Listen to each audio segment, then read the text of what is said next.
الحمد لله رب العالمين والعاقبة للمتقين والصلاة والسلام على رسوله الكريم أما بعد فأعوذ بالله من الشيطان الرجيم بسم الله الرحمن الرحيم الله رب محمد صلى الله عليه وسلم نحن عباد محمد صلى الله عليه وسلم۔ محترم سامعین،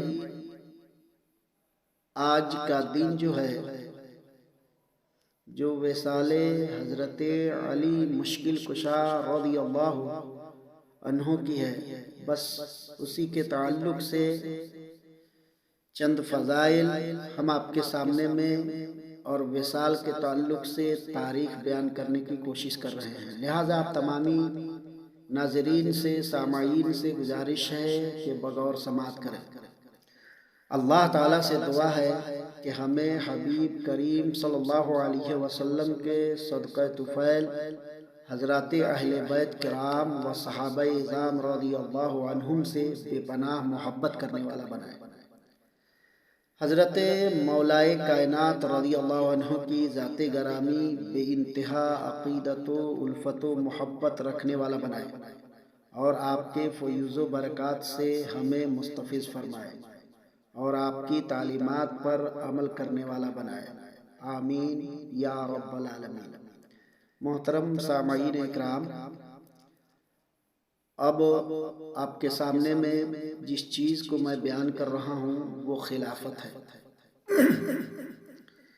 خلافت راشدہ کے چوتھے خلیفہ اور اہل تشیع کے پہلے امام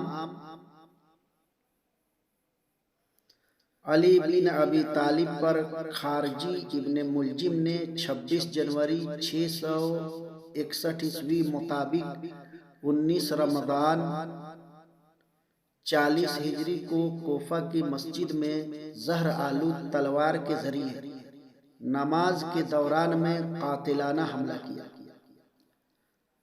اس حملہ کی وجہ سے حضرت علی زخمی ہوئے۔ اگلے 2 دن تک آپ زندہ رہے، لیکن زخم گہرا تھا، چنانچہ آپ اس زخم سے اور دیگر جو زہر آلود اشیاء تھے اس کا گہرا اثر آپ پر ہوا، اور 21 رمضان 40 ہجری کو وفات پائی۔ آپ تیسرے خلیفہ تھے جن کو خلافت کے دوران قتل کیا گیا، بلکہ تیسرے خلیفہ نہیں، چوتھے خلیفہ تھے آپ۔ بعض لوگوں نے تیسرے خلیفہ لکھا، یہ غلط ہے، بلکہ آپ چوتھے خلیفہ ہیں جن کو خلافت کے دوران قتل کیا گیا۔ آپ سے پہلے عمر بن الخطاب، عثمان بن عفان کو قتل کیا جا چکا تھا۔ تو دوستان محترم، حضرت علی بن ابی طالب 656 عیسوی میں قتل عثمان کے بعد خلیفہ بنے تھے، تاہم انہیں معاویہ بن ابو سفیان اور دیگر افراد کی جانب سے مخالفت کا سامنا کرنا پڑا، اور نتیجتاً اسلام میں پہلی خانہ جنگی ہوئی۔ اسے پہلا فتنہ بھی کہا جاتا ہے۔ اس کے بعد اسلامی خلافت 2 حصوں میں بٹ گئی، اور یوں خلافت راشدہ کے ساتھ خلافت امویہ کا آغاز ہوا۔ پہلے فتنے کا آغاز تیسرے خلیفہ راشد عثمان بن عفان کے 656 عیسوی میں قتل سے ہوا، جو علی بن ابی طالب کے 4 سالہ دور خلافت تک جاری رہا۔ 657 عیسوی میں علی بن ابی طالب نے جنگ صفین میں معاویہ بن ابی سفیان کے ساتھ ثالثی کرنے پر آمادہ ہوئے۔ یہ نوبت علی بن ابی طالب کی فوج میں کچھ لوگوں کی بغاوت کی وجہ سے آئی تھی، جنہیں بعد میں خارجی کہا جانے لگا۔ انہوں نے علی بن ابی طالب کے کچھ فوجیوں کو قتل کر ڈالا، لیکن جلد ہی 658 عیسوی میں جنگ نہروان میں علی بن ابی طالب کی افواج نے انہیں کچل ڈالا۔ عبد الرحمن بن ملجم مرادی نے مکہ میں دوسرے دو خارجی برق ابن عبداللہ اور عمر بن بکر تمیمی سے ملاقات کی۔ ان لوگوں نے 3 بڑی اسلامی شخصیتوں علی بن ابی طالب، معاویہ بن ابی سفیان اور گورنر مصر عمرو بن عاص کو مسلمانوں کی موجودہ حالات کا ذمہ دار قرار دیا اور اپنے وقت کی ناپسندیدہ صورتحال کو حل کرنے کے لیے ان 3 شخصیات کو قتل کرنے اور اپنے اصحاب نہروان کے قتل کا بدلہ لینے کا فیصلہ کیا۔ دراصل ابن ملجم کا علی بن ابی طالب کو قتل کرنے کا محرک نہروان کی وہ خاتون بنی جس سے اسے محبت تھی۔ اس عورت کا باپ اور بھائی جنگ نہروان میں مارے گئے تھے۔ اس خاتون نے اس شرط پر شادی کی، حامی بھری کہ ابن ملجم علی بن ابی طالب کو قتل کر دے۔ چنانچہ کوفہ کی مسجد میں ابن ملجم نے حضرت علی پر حملہ کیا جس سے وہ شہید ہو گئے۔ جوابی کارروائی میں اگلے خلیفہ حسن بن علی نے ابن ملجم کو سزائے موت دی۔ تو دوستان محترم، اب میں آپ کے سامنے میں حضرت علی کی شان بیان کرنے کی کوشش کر رہا ہوں۔ حضرت علی کے علمی مقام و مرتبہ پر حضور صلی اللہ علیہ وسلم کے ارشادات جو کسی اور کی شان میں وارد نہیں ہوئے، اس موضوع پر رسول اللہ صلی اللہ علیہ وسلم کی گواہی وہ روایت ہے جو امام احمد بن حنبل نے اپنی مسند میں روایت کی ہے۔ وہ بیان کرتے ہیں، اس میں راویوں کے مختلف نام جو شمار کرائے گئے ہیں، ان تمام کو چھوڑ کر کے میں ڈائریکٹ اللہ کے نبی صلی اللہ علیہ وسلم کی بات آپ کے سامنے میں رکھنے کی کوشش کر رہا ہوں، اور وہ یہ ہے کہ نافع بن ابی نافع سے اور انہوں نے معقل بن یسار سے روایت کیا۔ وہ بیان کرتے ہیں، میں نے حضور نبی اکرم کو وضو کرایا، آپ نے مجھے فرمایا کیا تم فاطمہ کی عیادت کرنے کی خواہش مند ہو؟ میں نے عرض کیا جی ہاں۔ آپ صلی اللہ علیہ وسلم میرا سہارا لے کر کھڑے ہوئے اور فرمایا اس کا بوجھ تمہارے علاوہ کوئی اور اٹھائے گا لیکن اس کا اجر تمہارے لیے بھی ہوگا۔ حضرت معقل بن یسار بیان کرتے ہیں کہ مجھے یوں محسوس ہو رہا تھا جیسے کہ میرے اوپر کچھ بوجھ نہ ہو۔ پھر ہم حضرت فاطمہ زہرا رضی اللہ عنہا کے حجرہ مبارک میں داخل ہوئے۔ حضور نبی اکرم صلی اللہ علیہ وسلم نے سیدہ فاطمہ سے فرمایا، اب خود کو کس حال میں محسوس کر رہی ہیں؟ انہوں نے عرض کیا، اللہ کی قسم میرا غم بڑھ گیا، فاقے زیادہ ہو گئے ہیں اور میری علالت بھی طویل ہو گئی ہے۔ حضرت ابو عبد الرحمن بیان کرتے ہیں کہ میں نے اپنے والد کی کتاب میں ان کے ہاتھ سے لکھی ہوئی یہ حدیث دیکھی کہ حضور صلی اللہ علیہ وسلم نے فرمایا، کیا تم اس بات پر راضی نہیں کہ میں نے تمہاری شادی اس شخص سے کی جو میری امت میں سب سے پہلے اسلام لانے والا ہے، اس میں سب سے زیادہ علم والا ہے اور سب سے بڑھ کر حلم والا ہے۔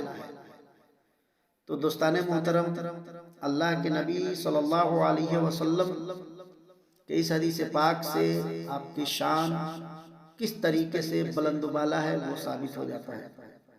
اسی ایک طریق سے ایک اور روایت بھی وارد ہے جسے امام ابن عساکر نے اپنی تاریخ میں حضرت علی رضی اللہ عنہ کے حالات زندگی میں ابو عمر اور عثمان بن احمد سماک کے طریق سے درج کیا ہے۔ وہ کہتے ہیں، ہمیں حدیث بیان کی عبداللہ بن ابی روح المدائنی نے، وہ کہتے ہیں ہمیں حدیث بیان کی سلام بن سلیمان مدائنی نے۔ اس طریقے سے یہ حدیث کے راوی ہیں۔ میں آگے اس چیز کو بیان کر دوں کہ حدیث پاک میں انہوں نے اسے حضرت انس بن مالک سے روایت کیا کہ حضور نبی اکرم صلی اللہ علیہ وسلم نے فرمایا اے میری بیٹی میں نے تمہاری شادی اس شخص سے کی ہے جو میری امت میں سب سے بڑھ کر علم والا ہے، سب سے پہلے اسلام قبول کرنے والا ہے اور اس میں سب سے زیادہ علم والا ہے۔ تو یہ حدیثیں مختلف طرق سے وارد ہیں جو پیارے مصطفیٰ صلی اللہ علیہ وسلم سے ثابت ہیں۔ اب میں آپ کی شان ما رویہ عن الصحابہ والسلف صالحین فی مرتبتہ رضی اللہ عنہ کی میں آپ کے سامنے میں پیش کر رہا ہوں۔ عبارت بھی آپ کے سامنے میں پڑھ دیتا لیکن وقت میں گنجائش نہیں ہے، میں ڈائریکٹ حدیث پاک آپ کے سامنے میں اردو میں بیان کر دیتا ہوں۔ صحابہ اکرام اور سلف صالحین سے حضرت علی کے علمی مقام و مرتبہ پر مروی اقوال، حضرت علی کا خود اپنے علمی مقام کی گواہی دینا۔ وہ کیسے؟ آپ فرماتے ہیں اگر میں تمہارے درمیان نہ ہوتا تو اہل نہروان اور فلا فلا قتل نہ کیے جا سکتے۔ اللہ کی قسم اگر مجھے یہ خدشہ نہ ہوتا کہ تم سست پڑ جاؤ گے اور عمل ترک کر دو گے تو میں تمہیں وہ فرمان نبوی ضرور بتاتا جو آپ صلی اللہ علیہ وسلم نے تمہارے لیے ان لوگوں کے لیے پہلے سے فرما دیا تھا جنہوں نے ان خارجیوں کے گمراہ ہونے اور اپنے حق پر ہونے کی معرفت رکھتے ہوئے انہیں قتل کیا تھا۔ راوی بیان کرتے ہیں کہ پھر حضرت علی نے فرمایا مجھ سے سوال کرو، تم مجھ سے اپنے دور سے لے کر روز قیامت تک کی جس شے کے بارے میں بھی سوال کرو گے میں تمہیں اس کے متعلق ضرور آگاہ کروں گا۔ سبحان اللہ۔ اسی طرح اگر تم مجھ سے اس فتنہ کے بارے میں سوال کرو گے جو سینکڑوں لوگوں کو ہدایت کے راستے پر لائے گا اور سینکڑوں لوگوں کو گمراہ کرے گا تو میں تمہیں اس کے بارے میں بھی صراحتاً جواب دوں گا، بتا دوں گا۔ تو دوستان محترم اس سے آپ اندازہ لگا سکتے ہیں۔ ایک روایت میں اور یوں ذکر کیا گیا ہے جس کو امام ابن سعد اور ابن عساکر نے ذکر کیا ہے اور وہ روایت کافی قابل غور ہے۔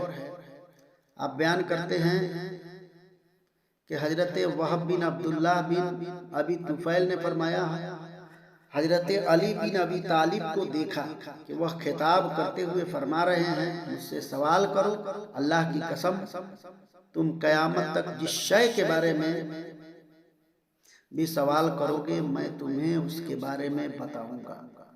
اللہ کی کتاب کے بارے میں سوال کرو، کوئی ایک آیت ایسی نہیں جس کے بارے میں مجھے علم نہ ہو کہ آیا وہ رات کو نازل ہوئی یا دن کو، میدان میں نازل ہوئی یا پہاڑ پر۔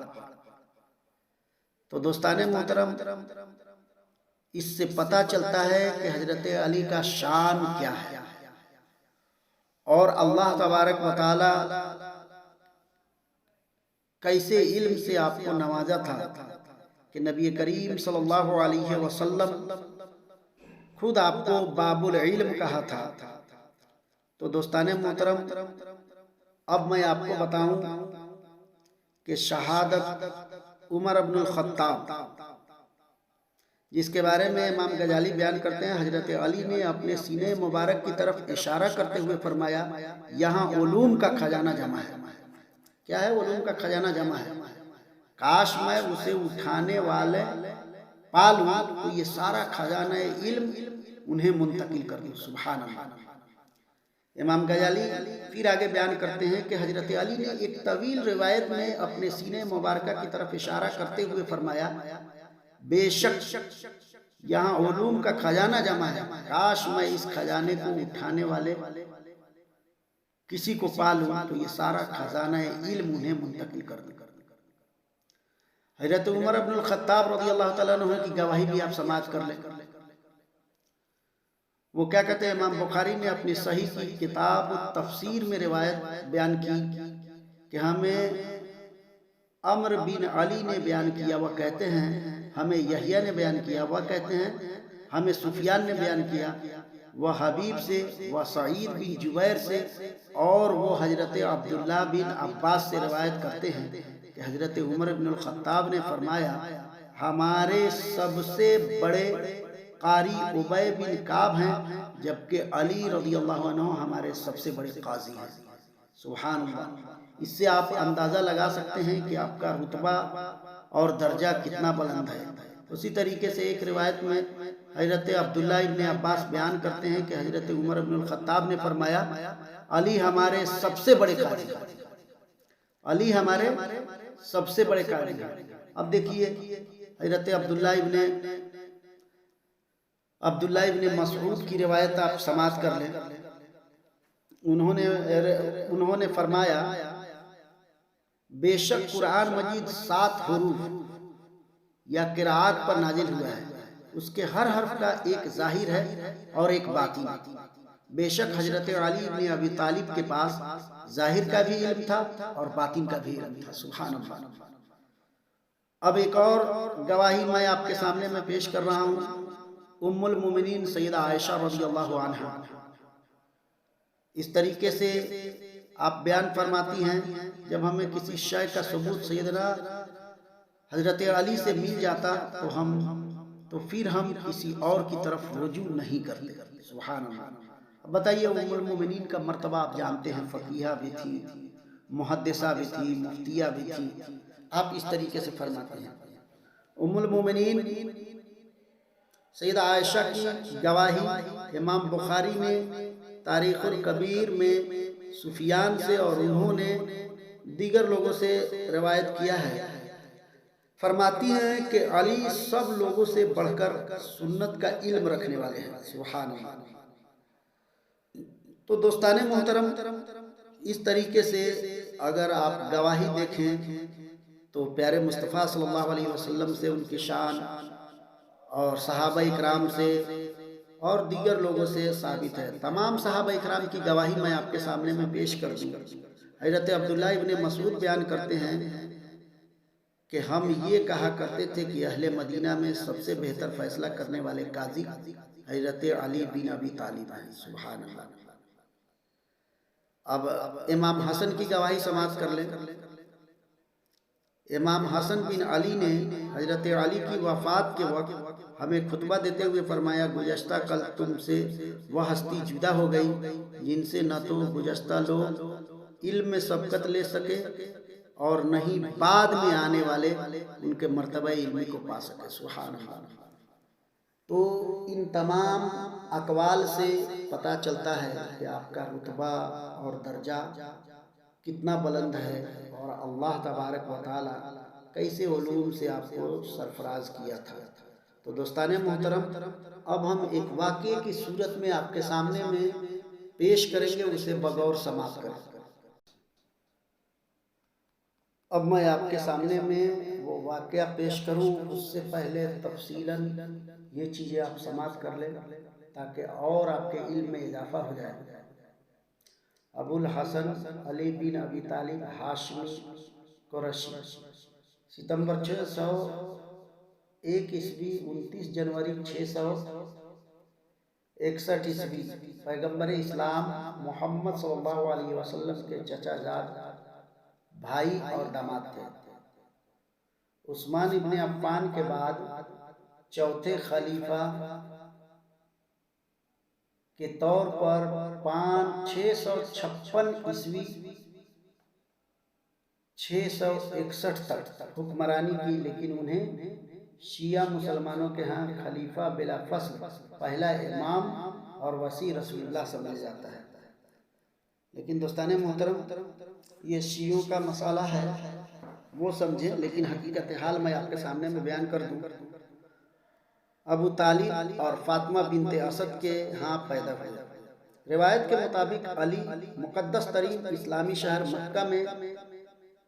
مکہ میں کعبہ کے اندر جائے حرمت میں پیدا ہوئے تھے۔ علی بچوں میں پہلے اسلام قبول کرنے والے اور کچھ مصنفین کے مطابق پہلے مسلم تھے۔ ابتدائی دور میں علی نے محمد صلی اللہ علیہ وسلم کی حفاظت کی اور ابتدائی مسلم برادری کی جانب سے لڑی گئی تقریباً تمام جنگوں میں حصہ لیا۔ مدینہ ہجرت کرنے کے بعد انہوں نے پیغمبر اسلام صلی اللہ علیہ وسلم کی پیاری بیٹی خاتون جنت بی بی فاطمہ سے شادی کی۔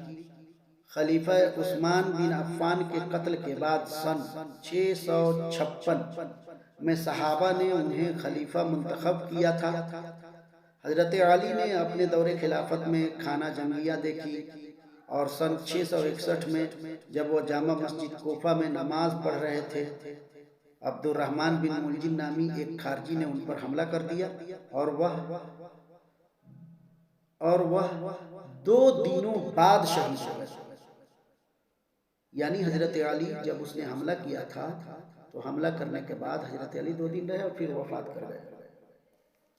تو دوستان محترم، میں یہاں پر اہل تشیع کا مسئلہ آپ کے سامنے میں بیان نہیں کروں گا، بس اتنا آپ کے سامنے میں بیان کر دوں کہ حضرت علی وہ خلیفہ تھے جنہوں نے خیبر کے قلعے اکھاڑ دیے، اور اللہ تبارک و تعالیٰ اس طاقت سے نوازا تھا کہ ایک مرتبہ نعرہ تکبیر آپ اپنے زبان سے بلند کرتے تھے تو انسان جنات بھی راستے چھوڑ دیا کرتے تھے۔ اور حضرت علی کی جب ولادت ہوئی تھی اور پیارے مصطفیٰ صلی اللہ علیہ وسلم کہیں باہر تشریف لے گئے تھے، اس وقت حضرت علی آنکھ نہیں کھول پا رہے تھے، آوازیں بلند نہیں ہو رہی تھی، تو گھر کے سب لوگ پریشان تھے، کیا ہوگا، کیسے ہوگا۔ جب پیارے مصطفیٰ صلی اللہ علیہ وسلم تک خبر پہنچی تو نبی کریم صلی اللہ علیہ وسلم تشریف لے آئے، اور جب اپنے گود میں لیا تو حضرت علی رضی اللہ عنہ نے آنکھ کھولی۔ اس سے پتہ یہ چلتا ہے کہ جب حضرت علی دنیا میں تشریف لے آئے تو پیارے مصطفیٰ صلی اللہ علیہ وسلم کے صورت کے علاوہ، چہرے کے علاوہ کسی اور صورت کو دیکھنا ہی پسند نہیں کیا۔ وہ ہیں داماد مصطفیٰ۔ اور دوستان محترم، اگر بات کریں خاتون جنت کی تو شادی کے لیے بہت سارے صحابہ اکرام نے پیشکش کی تھی کہ یا رسول اللہ، میں آپ کی بیٹی سے نکاح کرنا چاہتا ہوں، لیکن جناب محمد رسول اللہ صلی اللہ علیہ وسلم کی بات وحی الہی ہوا کرتی ہے۔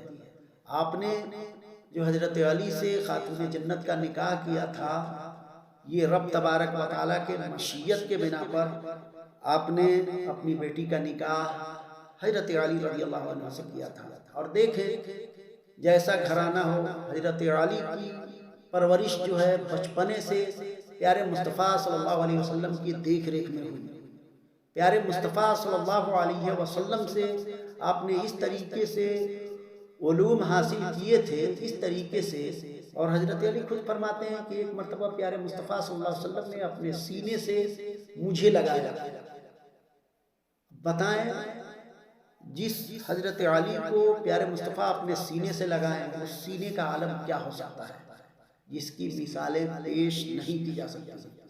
یہی تربیت کا عالم تھا کہ اللہ تبارک و تعالیٰ نے خاتون جنت سے 2 بچے، خصوصاً حضرت امام حسن اور امام حسین اس دنیا میں تشریف لے آئے، اور آنے کے بعد میں شجر اسلام کی آبیاری کے لیے جس طریقے سے انہوں نے جانثاری دکھائی اور اپنے آپ کو پیش کیا کہ اسلام کے فطرت میں قدرت نے لچک دی ہے، جتنا ہی دباؤ گے اتنا ہی ابھرے گا، اور قتل حسین اصل میں مرگ یزید ہے، اسلام زندہ ہوتا ہے ہر کربلا کے بعد۔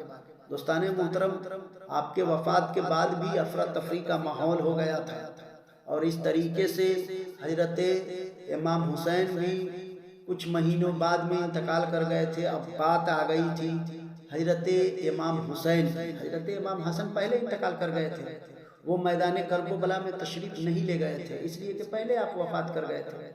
تو حضرت امام حسین نے کربلا میں عقائد عالم صلی اللہ علیہ وسلم کا جبہ مبارک جو پہنا اور دستار جو سر پر رکھا، اس دن بھی جو پیارے مصطفیٰ صلی اللہ علیہ وسلم نے تربیت کی تھی اس کا مکمل ثبوت دیا، اور میدان کربلا میں جہاں تیر، برچھی، بھالے کی بارشیں یزیدیوں کی طرف سے ہو رہے تھے، وہاں امام حسین کے خاندان کے چھوٹے چھوٹے بچے، نوجوان شہید ہو چکے تھے، حتیٰ کہ ان کے نعش کو کپڑوں میں جمع کر کے خیمے میں لا کر کے رکھا گیا تھا۔